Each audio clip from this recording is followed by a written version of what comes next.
maybe you're somewhat answering my first question, which is just surprised that we're even at this process where there's a proposed ban, because, so you're saying this was something done on your initiative as town supervisor? I was directed by the town board at a resolution on the February meeting to do this.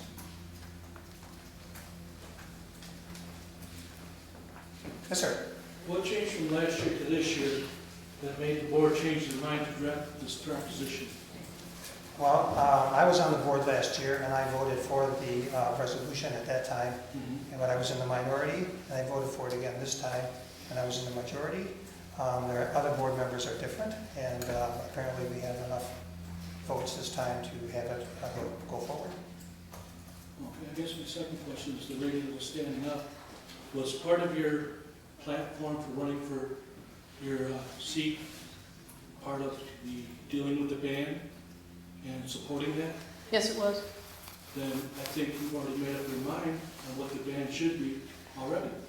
And people here, opinion and voting doesn't really matter. Exactly. That's that. Do we have people say who they are and where they're from as they're speaking? My name is Mike Comer. I'm from Berkshire. Lived here for 16 years. Thank you. So the process that we're working through is to collect comments and questions about the legislation that's in front of us. The town board has not made any decisions on this. We haven't discussed it as a board, other than that we were going to have a question and answer session, and we're going to invite the town attorney to come to that. That's been the only decision that's been made so far. And any discussion then about this law will take place in subsequent meetings. What I'd like to do is just briefly go through how the law is constructed, and then we can open this up for questions dealing with the law.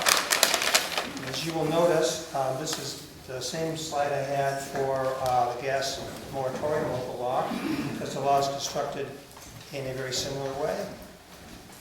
And this law, rather than being a moratorium, is a prohibition of gas and petroleum extraction activities, underground storage of natural gas, and the disposal of natural gas or petroleum extraction, exploration, or production products. The authority for this can be answered by the town's attorney anytime you'd like. One of the most important clauses in this is Section 2B, which is the findings. And if those findings, which I will talk about just briefly next page, are the basis for this law. So if there are issues with the findings, then this is a great time to bring that forward, or anytime in the future. That's really what provides the basis for what we're working at. And then I'll read the purpose in just a second. Actually, I'll read it to you now. Do you want to put? Sure, if you want to. It's 2 pages back.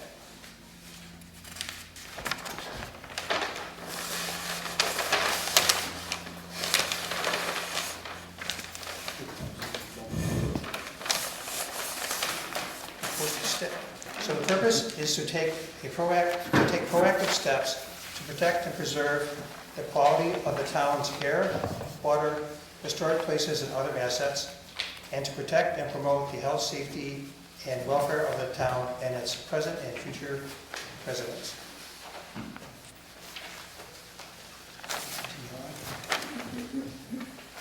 So then, Section 3 are definitions. And this is pretty much intact from the moratorium local law. And then Section 4 is actually not the moratorium, but it is the prohibitions, what's prohibited. Section 5 are the penalties associated with not complying with the law. Section 6 talks about grandfathering activities, and it defines what an activity is in order to be grandfathered. Section 7 is the invalidity of conflicting approvals. So if someone else is given approval and it's in conflict with the town law, then it talks about that process. Section 8 defines hardship exemptions, and then Section 9 is the application process for a hardship exemption. One of the important parts about Section 9 is that a lot of the parts of that application process come from the findings, which is in Section B, so they are related in that way. Section 10 is the severability, that you can take some parts out, but it doesn't have the whole law going. Yep. Just a note down that the numbers don't quite jive up with the printed, Okay. just for people who are trying to keep track of their sections. Thank you. The next section, though, you're going in the right chronological order, it's just sections are not the same. Sure.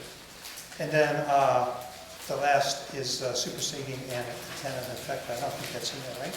It is. It is, okay. So I wanted to spend a little time just talking about what's in the findings, and hopefully you will take the opportunity to read through those carefully, and if you disagree or you think the town board needs other information, you have different findings, that's what we're looking for. But that's very important for us to make sure that we get that right.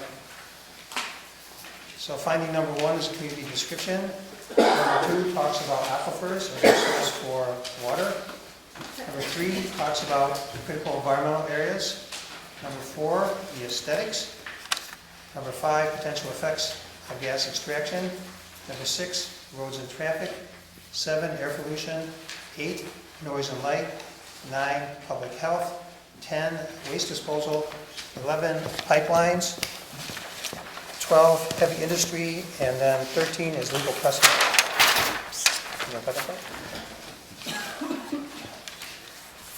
So to give an example, I believe in section 1, the findings, it talks about economic impact, and we've received a comment from Linda Adams taking exception to that she feels that it's a positive rather than a negative economic impact. And if you have similar opinions or you have data to substantiate that, you can work with the town board. We're more than willing to consider that and help us with come up with findings that accurately describe our community. Don, I have a question. Should I wait on this findings, or do you provide further documentation for your findings, or is it? This is it. This is, because they strike me as more assertions. Okay. So if you have questions about that, or you want more information, or if you have information that conflicts with what the findings have to say, that's what we're looking for. Okay. So I think I'm going to turn it over to Irene now to do the questions, Okay, right? sure. And we're going to write the questions down. Yeah, we're gonna record the questions. And do you need a scribe for that, or are you going to take care of it? I don't really care. You want to try your handwriting? Was that your writing? It was. Maybe better than mine. Don, Yes. as you're finished, I have one more question from your previous sentence. Please.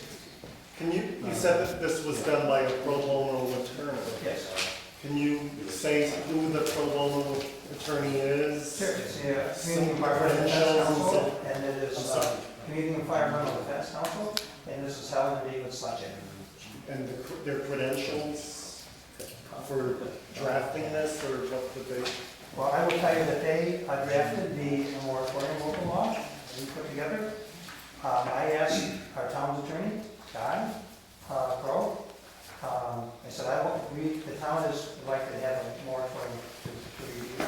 What's the best process for coming up with that? I contacted the Association of Towns. I have 6 local laws. They've given me the pros and cons of them, the strengths and weaknesses. And I said, I can supply that to you. What do you think? He said, well, I have a suggestion for you. Why don't you contact the Community Environmental Defense Council? I've worked with them on other issues. They have a very good understanding of this law. And they will put this together, and then I will review it, and then put my information in there. And so that's how we came to work with them. And then do they have legal liability? They do not. They do not. This is like finding a piece of paper on the street. So we are dealing now, the town board is presenting to the public, trying to get information so that there will be some ownership of it. Okay, so I think we'll start taking questions, and the gentleman asked if he could start with the first question. What I'd like to do, if there are several of you, if you could all just put your hands up and I'll just give you numbers and we'll. Can I address the attorney or? Sure. Yeah, I just want to get, are there Yeah, other people go with ahead. questions? Okay, so you're number 1, you're number 2, number 3, number 4, number 5.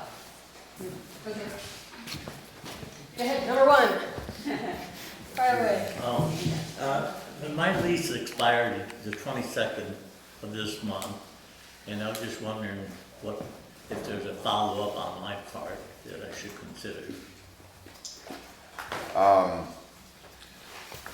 Yes, there's any number of ways to seek termination of record of a lease. If it's expired and hasn't entered a secondary term, you haven't been unitized, there haven't been drilling activity, the normal first step after the date of expiration is to write a letter to the company and ask them to surrender it, and they either will or they won't. If they choose not to, then there is a procedure under the general obligations law to force them to file a statement as to why they believe their lease is still in force and effect. And they may or may not opt to file that counter statement, after which your option is to petition the court for cancellation. I've done a few dozen of these. About half of them are released merely when you request. Of the remainder, about 80% are released once you go through that general obligations process, and the rest are all tied up in arbitration disputes in federal and state courts. So some companies are difficult to deal with on this front, some are not, and there's a lot that goes into it. Depends on what their interest is in that area, what clauses are in your lease, what company you're dealing with, etc. So you think it's best to go through an attorney? Well, I would write the letter after the expiration of the primary term, assuming they don't have a right to extend and make payment before the expiration of the primary term. But I would go ahead and write that letter yourself, because at least half of the time I've had the companies get back to me or get back to a client and say, yep, you're right, it's expired. We'll send the release to the county clerk. And then you just have to watch for it and follow up if it doesn't come. Okay, thank you very much. You've answered your question, so I have to leave. Thank you. Yeah. Okay, who's the next? Number two? My name is Becky DeWitt, and my husband and I have lived on Speedsville for about 11 years. Under findings, section 3, just as a general reference, along with all the other findings in this that are of serious concern to me, one thing that sort of jumped out at me is air quality. My understanding from other parts of the country is that some of the toxins that are released into the atmosphere through the fracking process, you can't smell them or see them, or, So I'm just wondering if, as part of the bans, given that, everything is very much in flux right now, but, if you go with what was said in the paper this past Sunday, that, they may start permitting in areas that are. Becky, the question? I know, but this is part of the preamble. If they started permitting in Tioga County, for example, and they started to do fracking down there, it's very possible that our air quality would be affected. And obviously, just like water, air's going to go where it's going to go. Is there any way to put in place a process for checking the air quality in the town for, toxins that are known to be part of the fracking process, so at least people would know what their exposure is? Well, it strikes me as more of an engineering than a legal question. The answer is yes, there are ways to test air. I'm not sure they're economically feasible given the expense that would likely be involved. I believe the EPA is issuing ambient air quality standards in relation to this process that will help with that. And you know, I don't know how else to answer that except to say that, yes, air impacts are known to exist. I mean, they exist in relation to all industries, obviously. But they're known to exist in relation to this particular industry and in relation to the pipelines that transport the products that are generated by this industry. New York State has a relatively detailed set of regulations, both on the state level and some filed with the federal government. It's called a SIP, a State Implementation Plan. And New York State expressly encourages its municipalities to adopt stricter air control standards than even the state has, and has some statutes expressly declaring that those stricter standards, as long as they're not in conflict with the state standards, are not superseded by the state implementation plan, which is part of the environmental conservation law. So in brief, yet the town would have a lot of authority to wade into the area of air quality, but it is very complicated and very expensive, and many of the issues you raise are really engineering questions. How to test the air, what to test for, what testing facility to use, things like that, you'd probably want to have an environmental engineer come in, and there's a really good one in Cortland if those questions are important in the future of this law. Thank you. 3. My name is Pat Dubin. I live in Caroline. And I thought this draft was excellent. I really have very few questions or comments about it, other than I really appreciated it, thought it was thorough, and thanked everybody who worked on it to produce the document. The two questions I have to do with the hardship exemption section. And one of them is on my page 13 of 20. It's section D. And it talks about when someone wants to file an application for a hardship exemption, what they have to do. It's in D, it starts out, in addition to all other application requirements, yeah, from time to time established pursuant to the local law, each application for a hardship exemption. And then, this is the part that confuses me, it says, may or shall also include. And I was thinking that it should be a shall, because we would want whichever were the applicable documents that it then goes on to discuss, to be included for an exemption application to be able to evaluate it thoroughly, but the board would want that. Yeah, that's an opinion. When it was originally drafted, it said shall, and I was the one that said may or shall.